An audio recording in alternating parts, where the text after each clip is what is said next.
मैं आज संविधान दिवस के इस मौके पर सबसे पहले संविधान के निर्माता, संविधान के रचनाकार डॉक्टर भीमराव रामजी अंबेडकर को अपने श्रद्धापूर्ण सुमन अर्पण करती हूँ।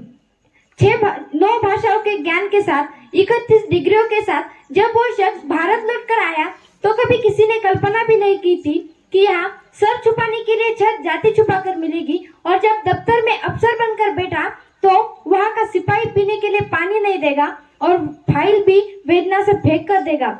लेकिन वह रुके नहीं, वह झुके नहीं, उन्होंने हार नहीं मानी। वह हारे जीते लेकिन मायूस नहीं हुए, और बिखर गया उनका परिवार लेकिन वह जुटे रहे पे बैक टू सोसाइटी के मिशन में, और बता दिया कि मैं आया हूँ अपने बिखरे हुए देश को इकट्ठा करने के लिए। और जब मौका मिला तो अपनी लेखनी से एक ऐसा दस्तावेज तैयार कर दिया जो व्यक्ति जिन्होंने ताउम्र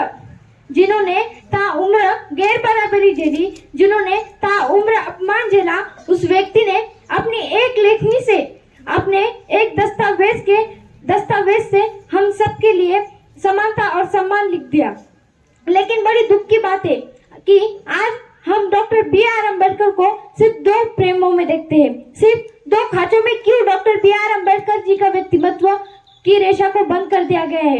अगर आपने देखा होगा तो बी.आर. अम्बेडकर को संविधान की किताब पकड़े हुए, सूट बूट पहने एक तस्वीर में, या फिर आपने देखा होगा कि दलितों के नेता के रूप में। मेरा आपसे सवाल है कि जब हम लोगों ने लाल बहादुर शास्त्री, पंडित जवाहरलाल नेहरू, महात्मा गांधी, इन सबको जितना जाना, जितना सुना, ये सब जब अखिल भारत के नेता है, ये सब जब भारतीय क्रांति के जनक है, तो डॉक्टर बी.आर. अम्बेडकर जिन्होंने हमारे देश का संविधान लिखा, उन्हें हम सिर्फ आरक्षण वाले ये शख्स के रूप में कैसे परिभाषित कर सकते हैं।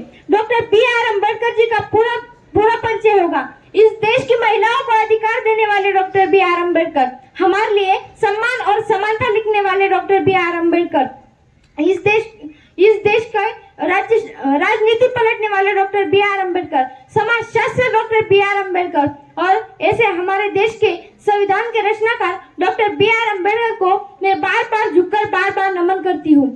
जब हमारा देश गुलामी की जंजीरें तोड़कर आजाद हुआ, तब की सरकार को किसी पे अगर हमारे देश की निर्मित, हमारे देश के हर एक इंसान को समान हक देने के लिए किसी पर भरोसा था, तो वो सिर्फ और सिर्फ डॉक्टर बी.आर. अम्बेडकर पर।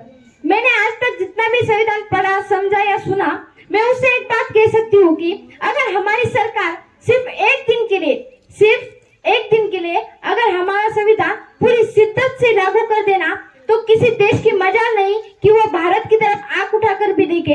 इतनी ताकत हमारे संविधान में है, और उससे भी कई गुना ताकत हमारे संविधान के रचनाकार डॉक्टर बी.आर. अम्बेडकर में है।